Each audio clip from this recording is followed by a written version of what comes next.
Welcome back, Truth Seeker. Another death in the world of celebrity, and another death that's no accident in terms of dying on the specific date that they did.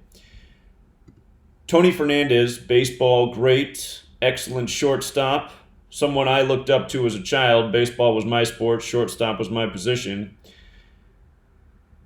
The story is that yesterday his family took him off life support and he'd been in a medically induced coma for a period of time prior to that. So, why did the family do this on the day that they did?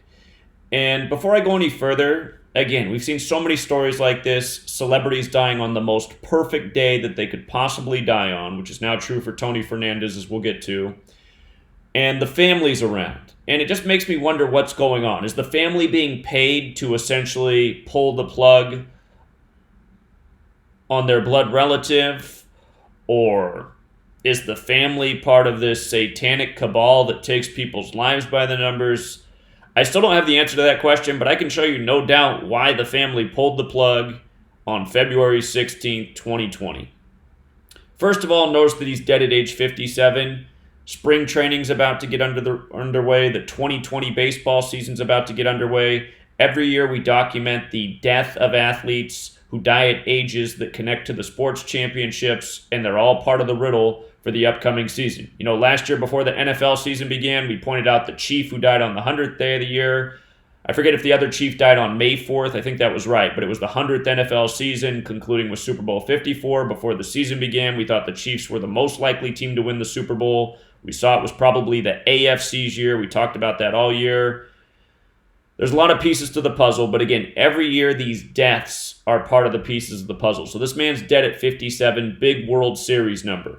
Just like how last year we had the Nationals beating the Astros in Game 7. The Astros picked up their 57th loss in the postseason by losing the series to the Nationals. Nationals also happens to sum to 57. But with regards to this man dying February 16th, 16/2, like how there's 162 games in a Major League Baseball season, remember when you run the alphabetic order in reverse, baseball's 162, and when you run the alphabetic order forwards, Major League Baseball's 162. So this man dead on 16/2. Notice his full name is Octavio Antonio Fernandez Castro, which notice what it sums to, 162. So why does he die at age 162? Or, excuse me, at age 57 on 16/2? Well, this is why. It is a ritual for this year's upcoming baseball season. He played with the Toronto Blue Jays. We just talked about the death of a Toronto Maple Leaf on February 7th, which was synced up with Toronto winning the basketball championship and maybe even the upcoming Stanley Cup. We'll have to look at that. I haven't done the research still. But these are two notable Toronto athletes dead 9 days apart from each other.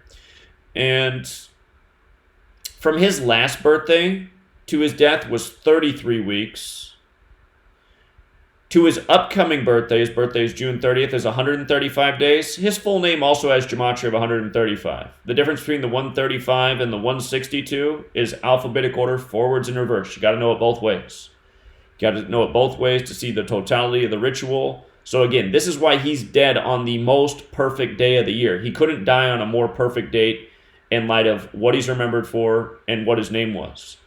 And then again, like I said in the beginning, is his family part of this? I would suggest that, yeah, they probably are. He was given the perfect name to play baseball, you know? And he's not just any baseball player. He's considered one of the best baseball players ever. He's considered one of the best Blue Jays ever. So, you know, to remind, Scottish Rite equals 57, as in the Scottish Rite of Freemasonry. American baseball is credited to the Scottish Rite Freemason Abner Doubleday. And, you know, Freemasonry is based in Kabbalah, which is where this code of letters and numbers and dates comes from. So, anyhow. Stuff is sick, but it's also clockwork, and the world needs to wake up. You know, the world needs to wake up to what's going on. Supposedly he had kidney failure. And another part of me wonders how many of these people, you know, are being purposefully, you know, poisoned, injected with something so that they are dying, so that they can pull the plug on them on the perfect date as they so often do. By the way, he died 39 days before the start of the MLB season. That's a big New York number. Always a huge number with New York, sports, news, otherwise. He did play for the New York Yankees and New York Mets. New York 39 in the most pure cipher. And he died 247 days before the start of the World Series. That's a big number with the city of Atlanta, Georgia. We're talking about March Madness right now on Patreon if you're interested in learning more about this. The Final Four's in Atlanta, Georgia. The championship's there this year. There's a big star player in college basketball. The Final Four falls on his 247th day of his age.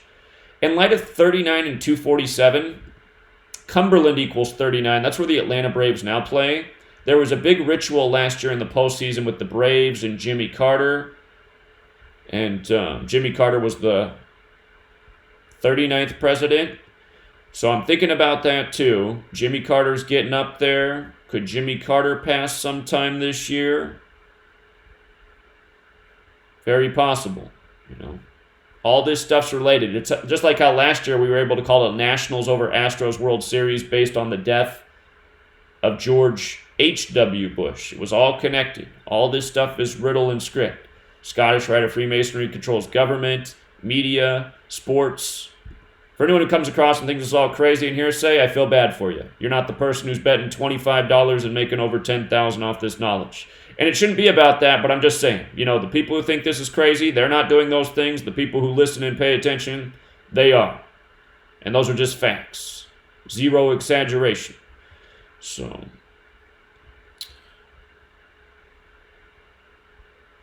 anyhow, we'll leave it there, Truth Seeker.